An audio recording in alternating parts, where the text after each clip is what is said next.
বৈবঙ্গে পুলিশের আচরণে ক্ষুব্ধ মমতা বন্দ্যোপাধ্যায়। পরশু আমার এলাকায় একজনকে পিটিয়েছে পুলিশের ভূমিকায় এবার ক্ষোভ উগরে দিলেন খোদ বিদায়ী পুলিশ মন্ত্রী। এই মুহূর্তে বক্তব্য রাখছেন উত্তরপাড়ায়, নজর রাখবো সেদিকে।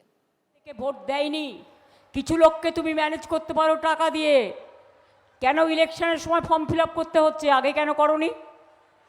আমরা তো যুবসাথী বাজেটে করে দিয়েছি, তোমরা কেন বাজেটে করনি? বাজেট তো এক সময়ই হয়, তোমরা কেন এসব ভান্ডার পান্ডার যেসব মিথ্যে কথা বলছো এগুলো তোমরা আগে কেন করনি বাজেটের সময়? আর শুধু একটা রাজ্যে হয়, তোমরা দেশ চালাচ্ছ, সারা দেশে হতে হয়। এইটুকু চালাকি মানুষ বুঝবে না? ওদের বুদ্ধির গোড়ায় একটু ধোঁয়া দেওয়ার দরকার আছে। মাথাটা হচ্ছে পুরো বিষবৃক্ষে ভরা,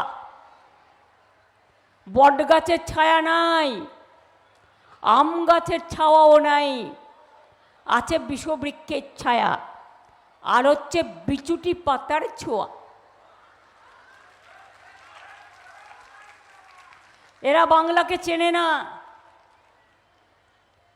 চন্দননগরের জগদ্ধাত্রী পুজো, আপনাদের এখানকার রথযাত্রা, আপনাদের প্রত্যেকটা পুজো কমিটি, ভোলে বাবা পার করেগা, তারক বোম, ওটা উন্নয়ন আমি করে দিয়েছি। 1 কোটির বেশি লোক আসে ভোলে বাবায়, তার জল দেয়া, তার প্রশাসনিক ব্যবস্থা করা যাতে সিস্টেমের মধ্যে হয় সেটাও আমাদের করে দেওয়া। যত সতীপীঠ আছে যান তারাপীঠ ঘুরে আসুন। আগে কি ছিল, এখন কি হয়েছে? যান ফুল্লরা মাকে দেখে আসুন সতীপীঠ বীরভূমে, যান দেখে আসুন নন্দিকেশ্বরী, যান দেখে আসুন ভবতারিণী মা দক্ষিণ কালিকা, আমাদের কালিকায় নমঃ যেটা দক্ষিণেশ্বরে।